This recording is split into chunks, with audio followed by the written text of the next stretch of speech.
일단 임정희 작가님 굉장히 바쁘시고 뭐 여러 가지 그 상황이 오실 만한 상황이 아닌 부분도 있었는데 이 토크에 참석해 주기 위해서 와주신 거 너무 감사드리고요.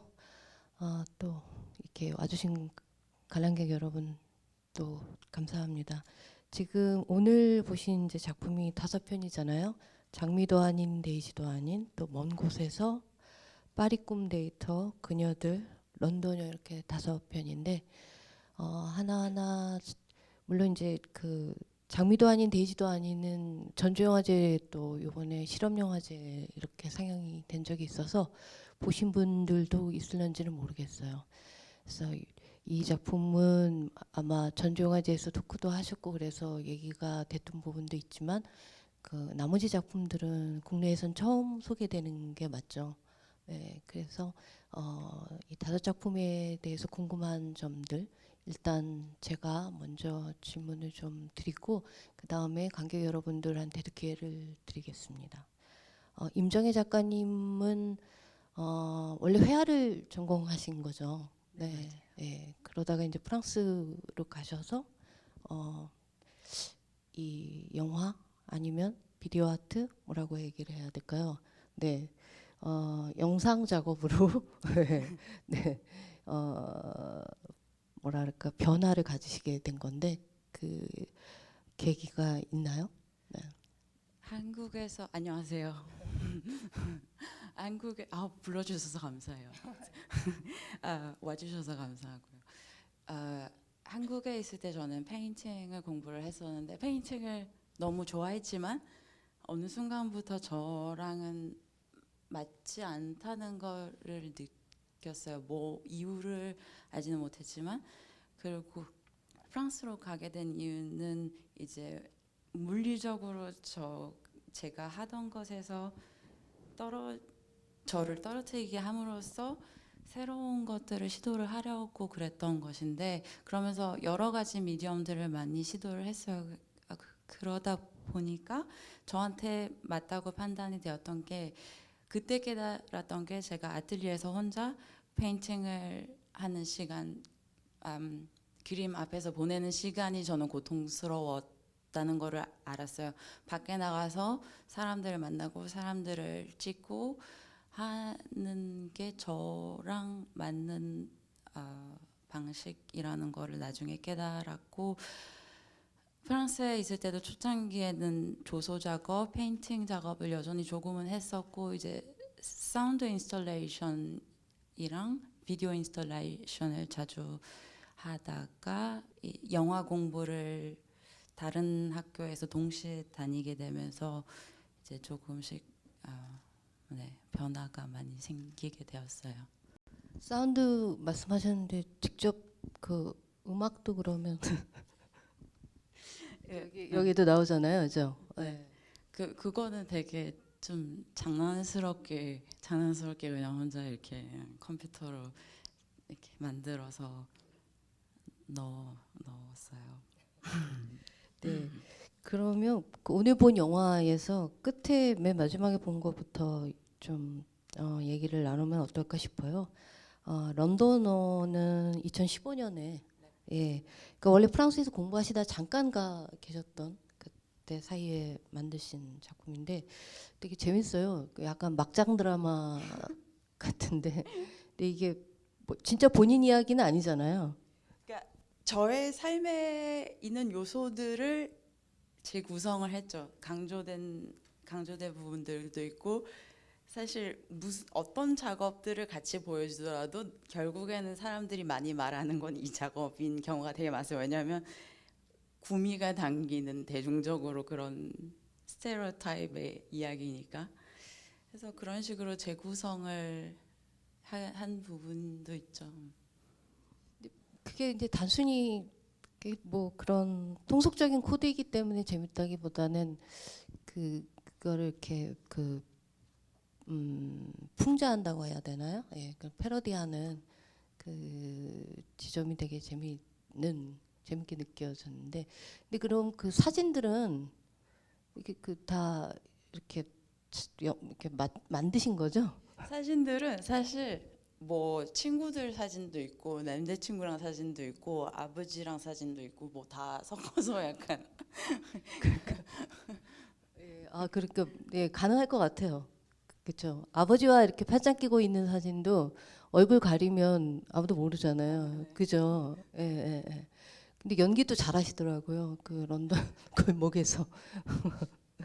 저뭐 연기를 잘하는 건 아니고 사실 런던에 있을 때 런던에서 새로운 스타일의 창작하는 스타일을 접해서 왜냐하면 프랑스랑은 굉장히 다른 분위기고 또 대중문화의 요소들을 겁 없이 컨템포러리 아트에서 차용을 하는 경우 많고 굉장히 젊은 아티스트들이 뭐 웹시리즈 같은 경우도 그때 전 세계적으로 좀 유행을 했었어요. 뭐 인스타그램을 이용하거나 뭐 그래서 런던에 있는 동안 런던에서 만난 친구들이랑 아티스트들이랑 할 수 있는 것을 그때이고 거기기 때문에 할 수 있는 걸 하고 싶어서 제가 만약에 프랑스에 있었으면 너무 질타받아서 이런 거 할 엄두도 못 냈겠지만 근데 그래서 이 작업 말고도 친구들 거기서 만난 친구들을 다 출연시켜서 이제 찍은 것도 있고 그때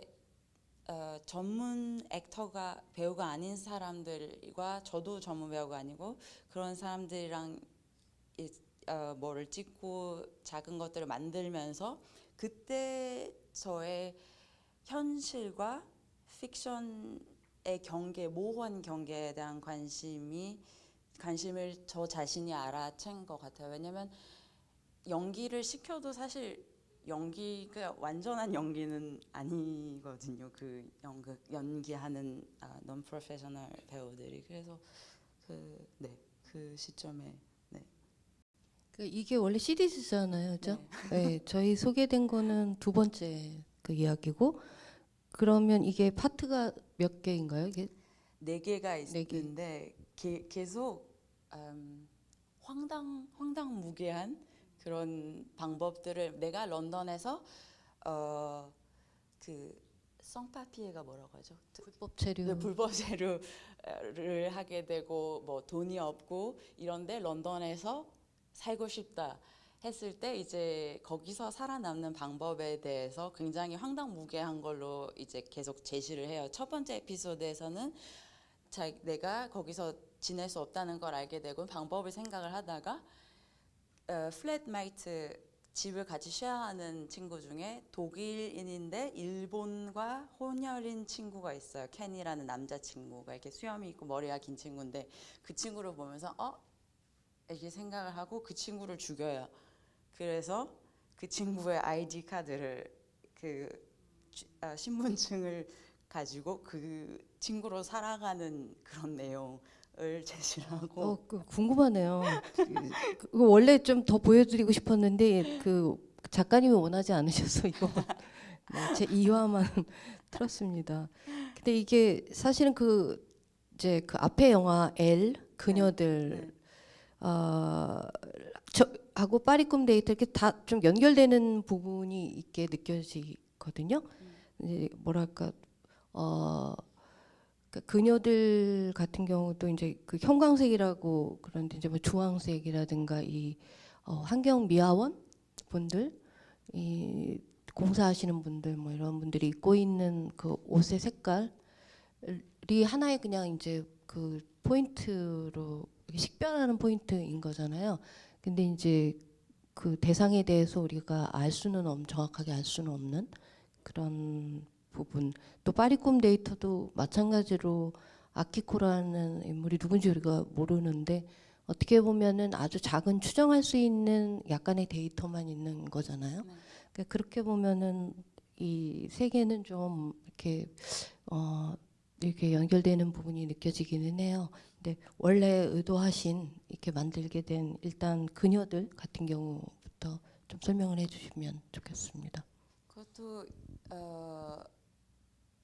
어떤 굉장히 당연하고 평범한 매일매일 우리가 접하는 것들 메일들에 대해서 이방인이 된다는 것 그리고 그것을 당연하게 보지 않게 시작한다는 것이 저한테는 굉장히 정치적인 포지셔너먼 입장이라고 생각을 했고, 그래서 그냥 그때는 사실 이 작업까지도 저는 영화 공부를 시작을 안 한 상태였기 때문에 사실 뭐 이미지의 의도, 뭐 어떻게 세퀀스를 이렇게 자르는지 이런 아이디어는 전혀 없이 그냥 전화기로 찍었던 건데, 이제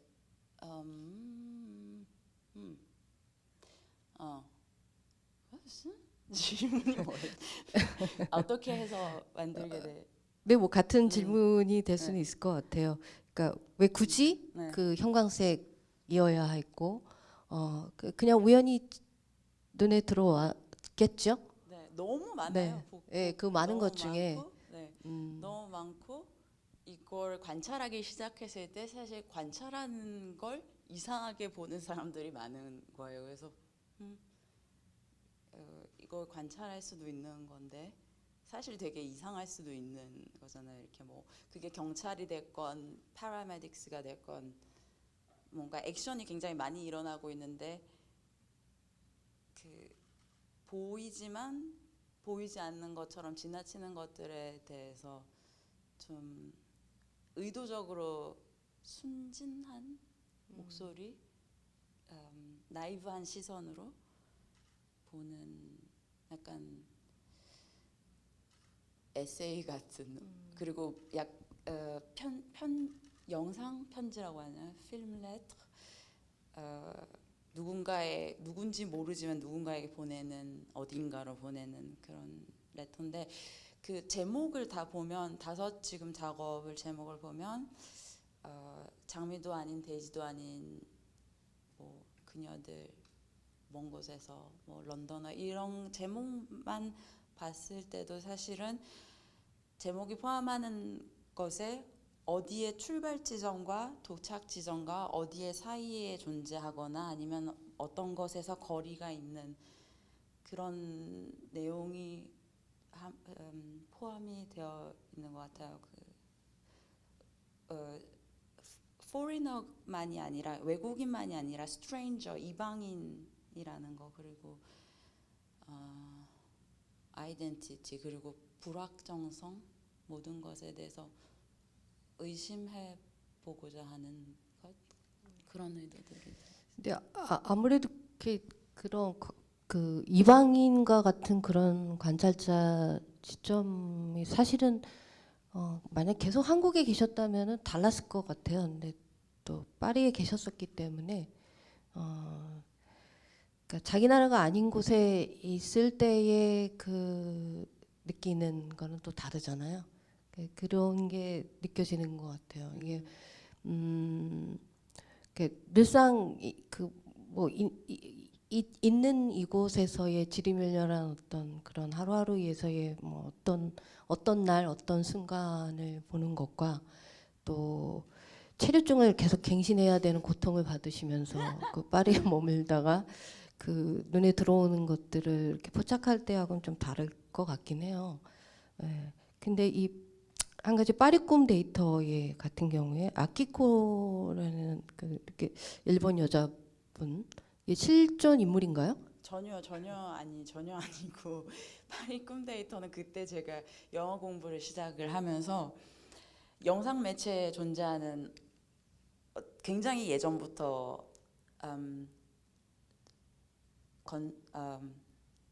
에타블리, 에타블리? 네. 이렇게 만들어내는? 네. 만들어지고 건설된 영상 매체 언어들, 그리고 장치들, 코드들, 어떤 정보를 전달을 하기 위해서, 아니면 심지어는 어떤 감성을 이 부분에서 느끼게 하기 위해서 쓰여지는 그런 코드들에 대한 거를 너무 많이 알게 되면서, 분석을 하고 알게 되면서 사춘기를 겪었다고 할까요? 굉장히 반항적인 그런 모든 코드들에 대한.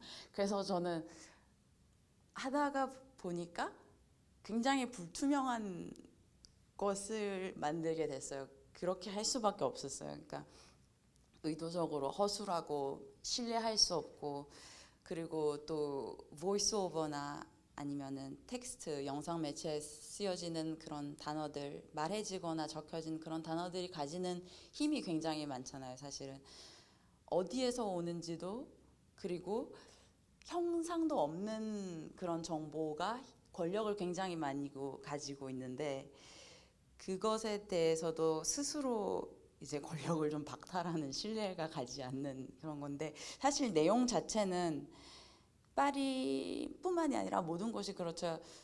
어딘가에서 온 사람들, 이동한 사람들이 사실 파리에서 어느 특정 지역의 동네에 자리를 잡게 되는 것. 그래서 어디 동네에 가면 무슨 어디서 온 사람들 동네지, 이런 게 굉장히 클리어한 건데, 사실 이제 루브르나 튤릴 공원 있는 쪽에는 아프리카 여러 국가에서 온 분들이 경찰들을 피해가면서 에펠타워 조그만 모형들을 팔거나 관광품을 팔거나, 그리고 중국 여성들, 여기저기서 온 중국 여성들은 매춘을 벨빌이라는 지역에서 하고, 그런 것들을 이제 처음에는 제가 그분들한테 접근을 했어요. 접근을 하고 얘기를 하고 녹취를 하고 그러면서, 근데 그분들을 찍고 싶지가 않았어요. 왜냐면은 이제 그분들이 잘 알고 거기에 있을 권리도 없고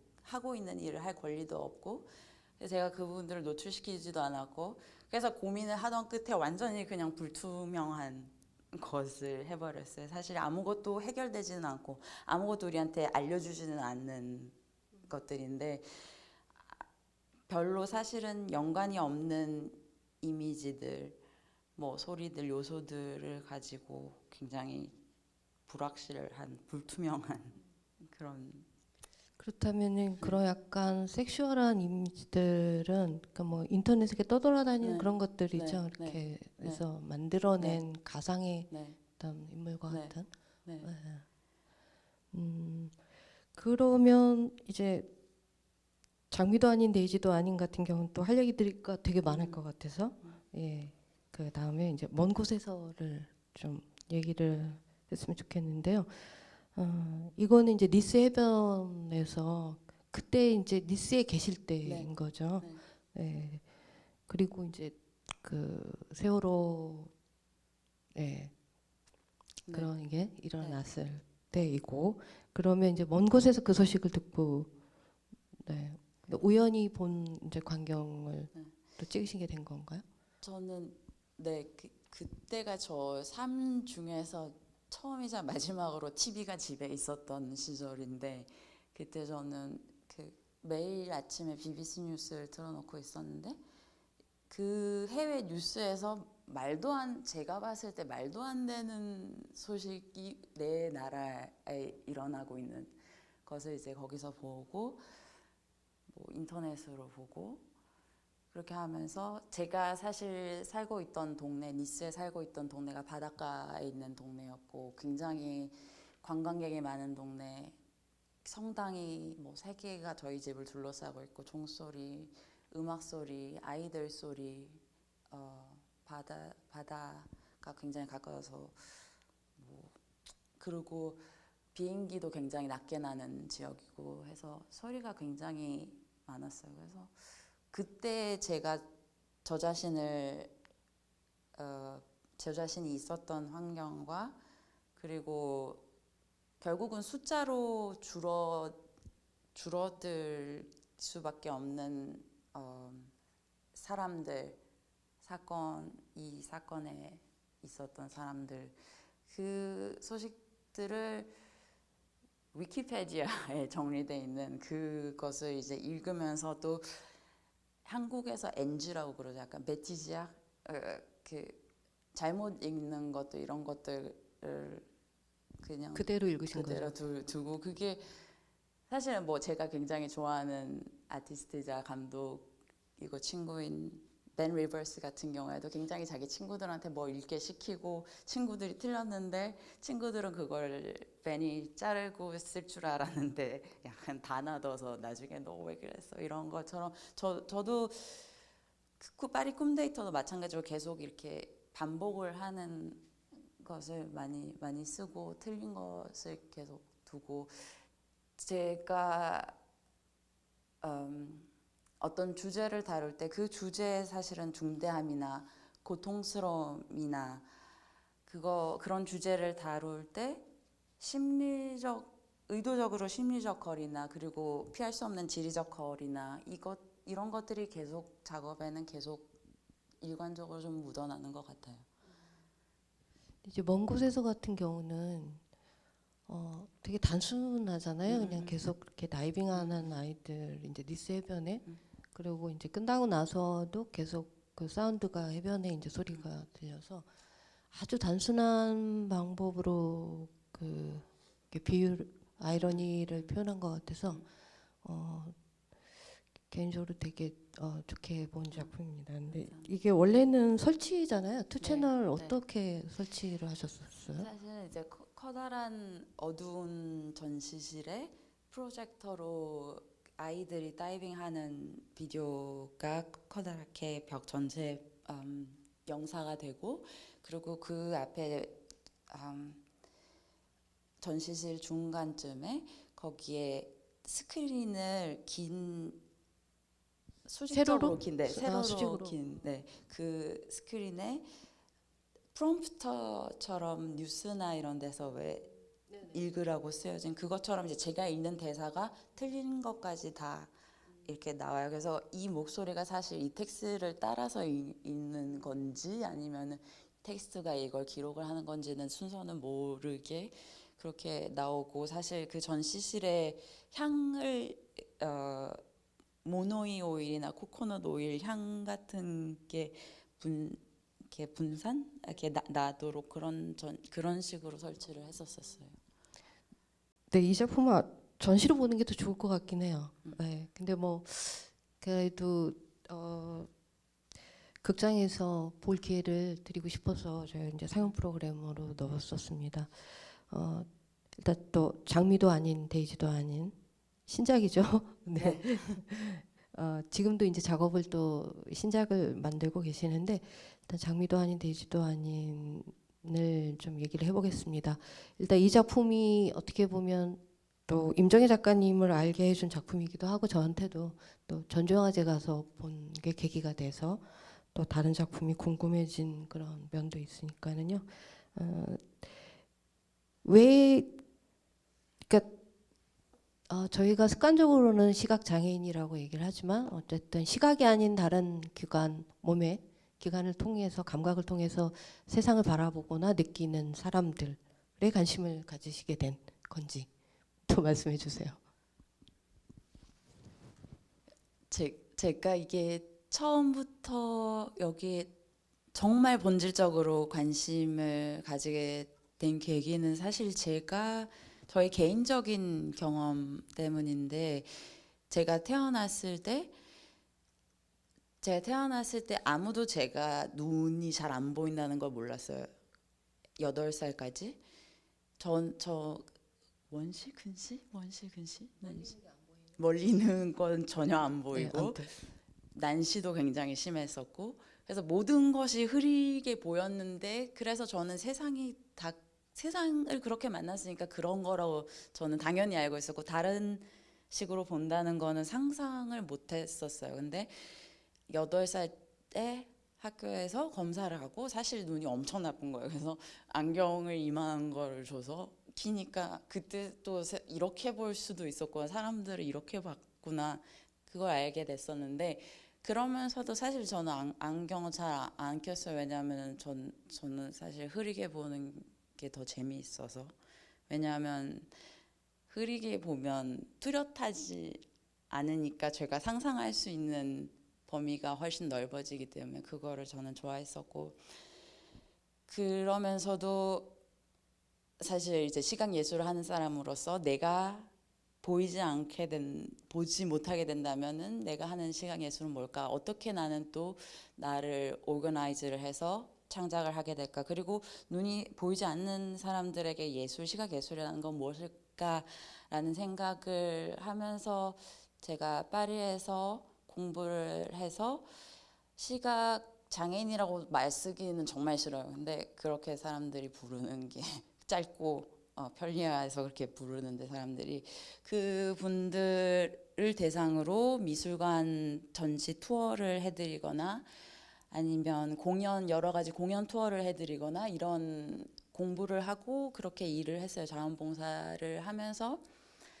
이분들에게 제가 아무리 자세하게 설명을 해도 이분들이 무엇을 상상하는지는 저는 전혀 알 수가 없는 거잖아요. 사실 파리 그 쿰데이터에서 말한 것처럼 뭐 에어드롭해서 이 사람들의 정보를 제가 알 수 있는 것도 아니고 제가 보는 정보를 이분들께 할 수도 없는 거고, 그래서 그런 하나의 유일한 이미지나 하나의 유일한 진실은 우리가 도달할 수 없다는 것에 저는 흥미를 느꼈어요. 그래서 그분들을 제가 좀 따라다니면서 계속 질문 많이 하고 좀 배우고 하면서 영화를 하려고 했던 거는 아니고 그냥 배우고 만나고 하면서 한 4개월을 많이 보냈어요. 녹취도 하고 하면서. 그러다가 이제 어느 날 너무 저는 찍고 싶은 걸 주저할 수가 없었어요.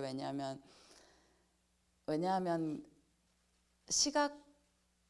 시각의만이 굉장히 지배되는 세상에 저희가 살고 있잖아요. 모든 것이 그런 이미지에 지배를 받지 않고 자신의 이미지, 자신이 남들에게 보내는 이미지에 대한 컨트롤의 의향이 전혀 없는 분들의 얼굴 표정이라던가 삶의 방식이 저는 굉장히 거기에 굉장히 매료가 돼서 너무나도 찍고 싶었고, 그리고 제가 자연스럽게 픽션, 다큐멘터리 뭐 이렇게 사이에 관심을 가지면서 다큐멘터리의 역사적으로 지금까지도 멈추지 않고 계속되는 질문들, 영화를 찍는 사람과 찍혀지는 사람의 관계, 카메라가 어디에 존재하느냐, 어디에 위치하느냐, 어떻게 자기가 어떻게 위치를 잡느냐, 그것에 대한 질문도 굉장히 많이 해서 뭐 플라워티부터 시작해서 ժ안 로시, 시네마 베리테, 그리고 뭐 알랑 까발리에도 마찬가지고, 지금 와서는 또 경찰이 카메라를 메고 있는 그 카메라를 또 재편집을 해서 영화를 만들기도 하죠. 스테판 미시코프키라는 감독도 그렇고, 그런 질문을 하게 되면서 사실 이분들을 촬영을 할 때는 제가 이제 촬영을 한다고 말씀은 드리지만 제가 어디를 찍고 있는지, 제가 어디서 찍고 있는지, 그리고 자신의 이미지에 대한 전혀 욕심이 없으시기 때문에 찍는 사람으로서의 경험으로서 굉장히 제가 많이 해보고 싶었어요. 그래서 어렵게 4개월 정도 뒤에 말씀을 드렸더니 정말 웃으시면서 난 신경도 안 쓴다고, 보이지도 않는데 너 마음대로 해 이렇게 하시는 거예요. 그래서 그렇게 해서 찍게 되었고, 점점 어떻게 편집하고 찍고 이렇게 시도를 하다 보니까 단편 뭐 비디오인지 영화인지 뭔지 모르겠지만 아무튼 그런 걸 만들게 되었습니다. 영화에 보면 이제 수녀님 있는 곳도 있고 이게 좀 각기 다른 장소가 섞여 있는 거죠. 네, 네. 여러 가지 장소가 많이 섞여 있어요. 그리고 그 수녀님이 이제 여기 타이틀에 나온 그 마지막 엔딩 크레딧에 나온 그 이제 분이신 거죠. 네, 네. 네, 그러니까 이제 영화 만들어진 이후에 이제 돌아가신 거죠. 네, 네. 사랑하고 네. 4개월 정도 뒤에. 수녀님도 그러면은 이렇게 못 보시는 네. 그런 건가요? 수녀인데 마리클로드 수녀님이랑 그 어릴 때부터 친구였던 마리, 우리가 영화에서 그분이랑 같이 보는 바람 얘기를 하는 분들 두 분 다 막세이에 눈이 안 보이는 아이들을 위한 학교에서 어릴 적에 만난 친구예요, 두 분이. 그래서 수녀님은 돌아가셨을 때 97살이셨고 마리는 지금 95세. 그러세요. 그래서 이렇게 보면은 원래 태어날 때부터 이게 시각이 그러니까 손상된 이런 분들과 이제 그 중간에 이제 살다가 이렇게 잃어버리는 그런 분들, 이 남자분 같은 네. 경우도 그렇고 네. 이게 다 다를 것 같긴 해요. 근데 이제 그 왜 아름다움에 대해서 얘기하는 장면에서도 보면 이제 우리가 보통 이제 뭐 되게 아름답다고 얘기를 하지만 정말 진짜로 그걸 우리가 느껴서 그걸 얘기를 하는지에 대해서 사실 자신 있게 말할 수는 없잖아요. 근데 그 나무에다 이렇게 대고 어쨌든 그걸 이렇게 느끼시는데 그 이 굉장히 많이 찍었을 것 같은데 이분들 외에도 근데 이렇게 이렇게만 속과는 이것만 딱 고르신 거의 그 어떤 기준이 있지 않았을까 싶어요. 네. 정말 정말 많은 분들을 만났어요. 한 50분, 60분, 50에서 60분 정도를 만나고 촬영 분량도 굉장히 많고 굉장히 많고 그렇지만 이게 그저 눈이 안 보이시기 때문에 제가 영화를 이렇게 영화에 찍는 게 아니라 사실은 배우들은 아니지만 사실은 캐스팅이라고 해야죠. 사실은 이게 한국어로 약간 팩손이랑 팩소나즈가 다르잖아요. 인물, 인물. 사람과 인물이 그냥 다르죠. 인물은 캐릭터와 네. 근데 이제 저 자신도 매료가 되고 관객들도 마찬가지로 영화를 보면서 아따쉐 되는 거. 그러니까 이렇게 그 잡히는 것 같은 네. 그 자기 흡입, 끌리고 네, 끌리는. 네. 그리고 좋아하게 되고 마치 영화 배우들처럼 몰입되게 되는 그런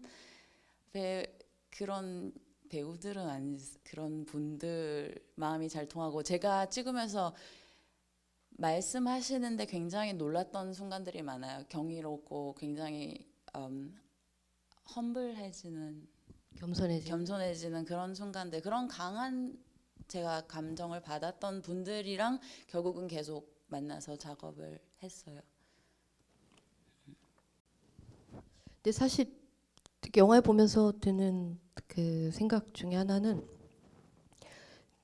이렇게 이미지로 이렇게 우리가 시각이 뭐 어쨌든 작동을 해서 이렇게 세상을 보는 우리의 경우에도 다 시력이 다 차이가 다르고 뭐 시력이 한 2.0 되시는 분은 저 멀리 놓고 되게 말씀하신 것처럼 잘 멀리 있는 거 못 보시는 분도 계시고 가까이 있는 게 안 보이면 돋보기로 또 써야 되고 시력도 다 제각각이고 뭐 예를 들면 개구리 같은 경우는 정말 그 배가 고파서 죽기 직전이지만 그 정말 이렇게 가까이에 파리가 죽어 있는데 그걸 못 본잖아요. 못 본다고 이게 그 루돌프 아르나임 책에 보면 그 시각적 사고 뭐 이런 부분에 나왔던 그 문장이 기억이 나는데 그러니까 결국 다 이 시각이 에 의존해서 이미지를 우리가 파악을 이렇게 하고는 있는데 이 경우에도 결국은 이제 그 분들을 우리는 보는 거잖아요.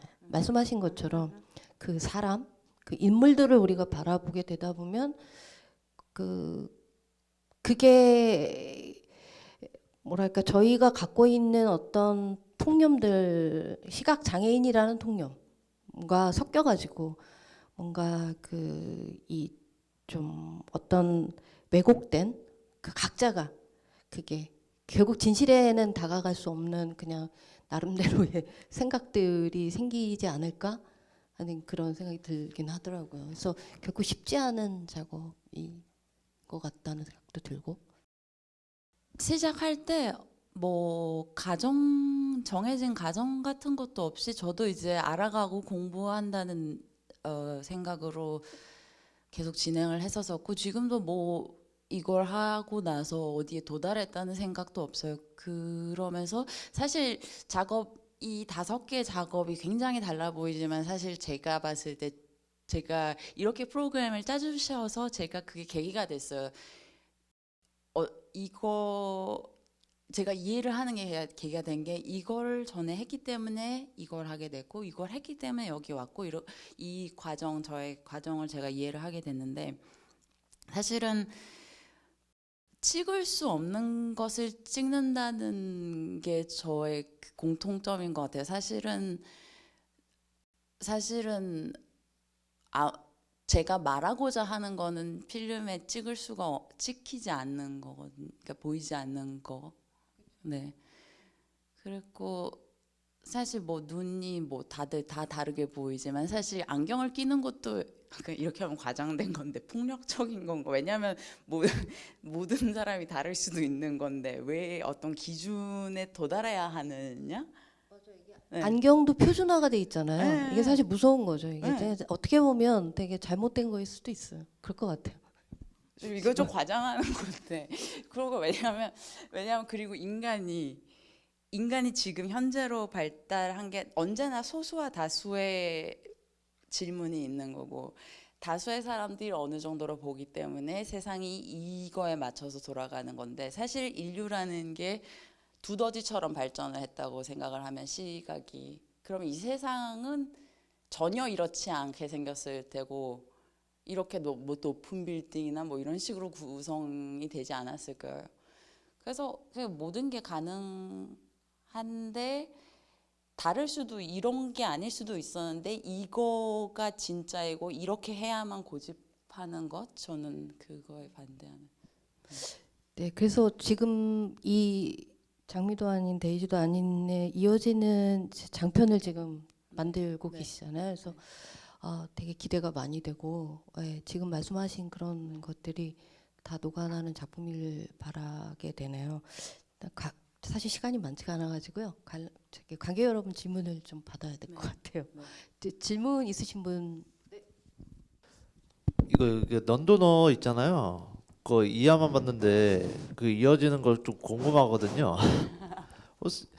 혹시 이거 이하는 뭐 이하부터 이게 3, 4는 지금 못 본 거잖아요. 그럼 뭐 이건 어떻게 해서 볼 수 있을지. 근데 이게 공개가 안 돼 있잖아요. 지금 국내에는.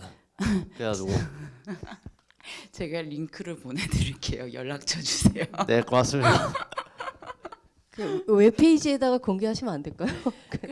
그럴까요? 그 티저는 올릴 수가 있는데 그러니까 전체 다를 올리려면 제가 그 비밀번호를 걸고 링크를 보내드릴게요. 네. 또 질문. 작가님께서 사실 영화 공부를 하기 시작하시면서 뭐 촬영이라든지 그런 뭐라고 활용하시는 언어가 굉장히 달라지셨다는 느낌을 받았는데 그 이제 뭐 픽션과 다큐멘터리의 경계 이 부분도 말씀하시고 그러셨는데 이렇게 본인이 영화를 하면서 가장 많이 달라졌다고 생각하는 건 어떤 것인지 궁금하고요. 그리고 다음 작업에 대해서도 좀 저희들도 좀 듣고 싶어요. 영화를 좋은 질문이에요. 이것도 좋은 질문이었어요. 영화를 공부하면서 사실 그 전에 몰랐어요. 이렇게 이렇게 프레임이 있으면 여기에 들어가는 것의 중요성, 모든 것, 이 뒤에 보이는 것까지 있는 그런 중요성을 전혀 몰랐어요. 그래서 또 아티스트 비디오가 좀 주로 그런 점이 이렇게 딱 던져놓고 이거 스스로 말을 한다기보다는 사실 그 뒤로 설명을 좀 많이 해야 되는 그런 경우가 많잖아요. 근데 그런 것들을 좀 이제 알게 되었고 테크닉 같은 것도 그때 이제 처음 배우게 됐고 아직도 서툴지만 배우게 됐고 여러 가지 다른 장르의 영화들을 분석을 하고 공부를 하면서 좀 저의 의도를 이미지와 사운드와 그 영상 매체 요소들을 의도적으로 사용을 잘 할 수 있게 아직 전혀 뭐 이런 수준 아니지만 이제 조금 알게 됐어요. 그래서 그렇고 또 특히 제가 사람들을 찍는 것을 좋아하는데 그게 그냥 찍는다기보다는 어떻게 찍는 같은 것을 찍어도 어떻게 찍는지가 굉장히 다르기 때문에 제가 정말 존경하고 사랑하는 감독 알랑 까발리에가 한국에도 많이 알려져 있나요? 영화제에서는 제가 예전에 일했던 영화제에서도 한번 영화는 음. 틀었어요. 흔해라는 작품도 흔해요. 있었죠. 예.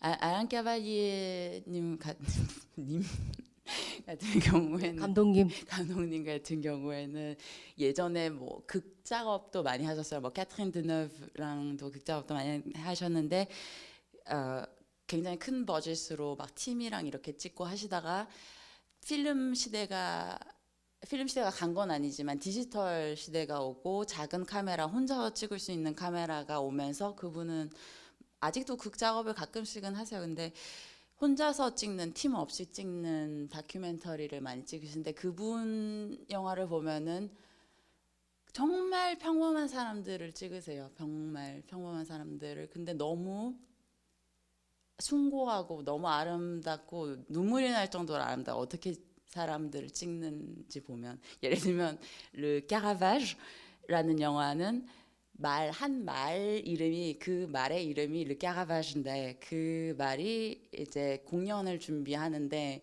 그 말을 찍으면서도 알랑 캬발리가 사실 그 말을 찍을 때 자기는 마치 알랑 드롱을 찍는 것처럼 찍었다고 그래요. 진짜 그래요. 그 말이 느껴져요.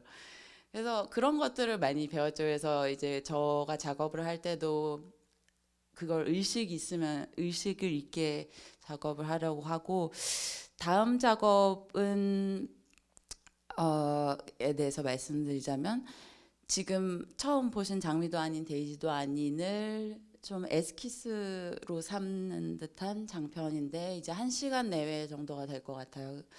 지금 보신 영화에 나오는 마리 그 할머니 바람 얘기하는 할머니랑도 계속 만나서 촬영을 하고 있고 이 영화는 제목은 한국어로 하면 라오콘의 라오콘의 얼굴들이라는 제목인데 라오콘이라는 조각 작업 아세요? 그 포세이돈의 신부라고 그래야 신부님 프레트 그분이 자기 아이들 작은 아들들이랑 뱀에게 공격받는 그 고대 그리스 조각이에요. 고통스러운 하지만 굉장히 아름다운 그 조각인데 거기에 얽힌 이야기가 거기에 제가 영감을 받은 작업이 될 텐데 그 이야기가 뭐냐면 avant Jésus-Christ가 뭐라고 하죠 한국말로? 기원전 네. 기원 1, 2년 전에 만들어졌다고 추정되는 이 조각인데 사실 16세기 초까지 저희는 그 인류가 잃어버렸다고 생각을 했어요. 왜냐하면 정말 더 이상 보이지 않았기 때문에. 그런데 로마에서 1506년에 미켈란젤로랑 그의 제자가 그 후이가 뭐라고 하죠? 발굴 작업 로마의 포도밭에서 발굴 작업이 있었는데 거기에 참관을 하고 있었는데 한 그룹의 조각들이 땅에서 나오기 시작했어요. 근데 나오고 나서 바로 미켈란젤로와 그 상갈로 제자가 그것이 우리가 잃어버렸다고 믿고 있었던 라오콘이라는 걸 바로 알았어요. 왜냐하면 그 시절엔 그런 이미지 리프레젠테이션이 없었는데도 알았어요. 왜냐하면 플린 랑시안이라는 사람이 쓴 리스toire naturelle에 나오는 한 텍스트가 있어요. 라오콘을 설명하는.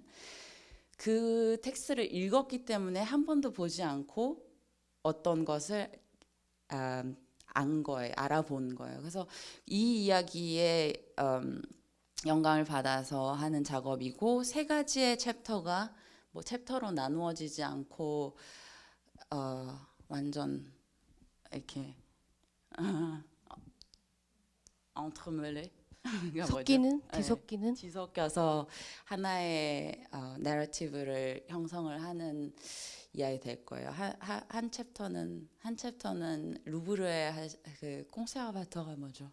그냥 콩세르바토라고 불러요. 콩세르바토 루브르의 콩세르바토인데 일자리에서 찍는 것도 전혀 아니고 그분 루도빅이라는 친구인데 루도빅이 저한테는 사실 고대 그리스의 아트에 그렇게 열정이 있다는 거는 사실 저한테는 사이언스 픽션 같아요. 완전 공상과학 같아요. 왜냐면 정말 이게 일어난 일인가?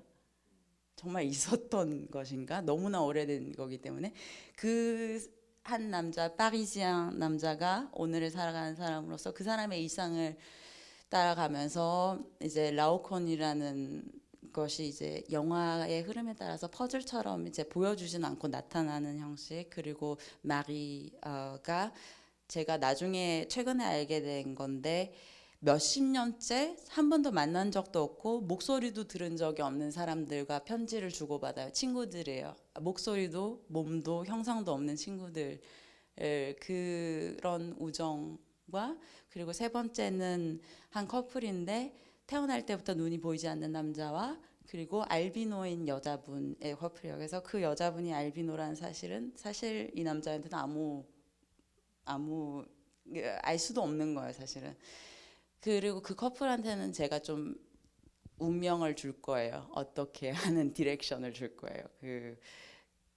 이런 거보다 다 말하면 너무 이게 길죠. 스포가 되죠. 네, 아무튼 여기까지. 기대해 주세요.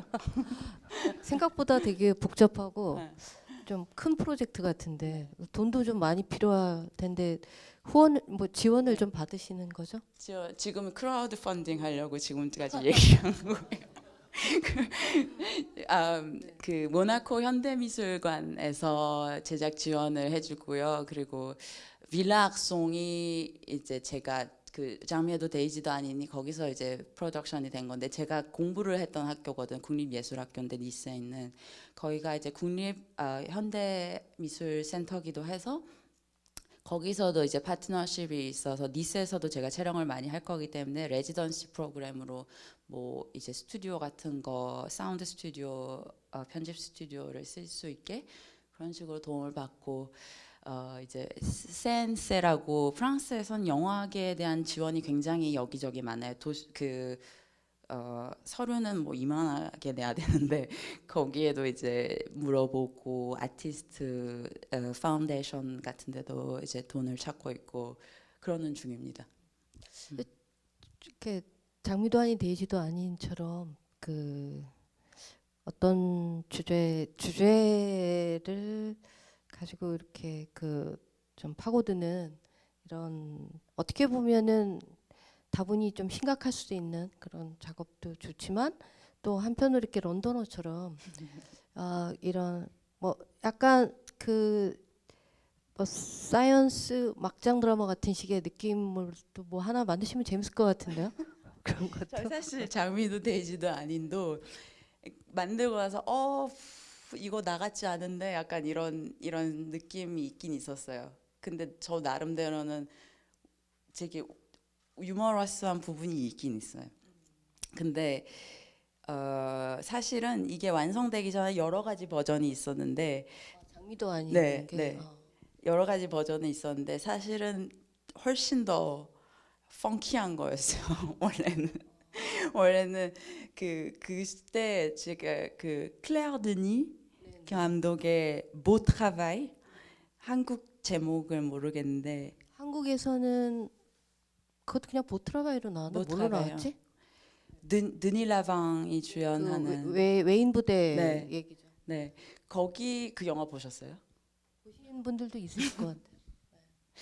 거기 끝에 보면, 그러니까 이렇게 영화에 굉장히 음악이 종류가 많이 나와요. 막그막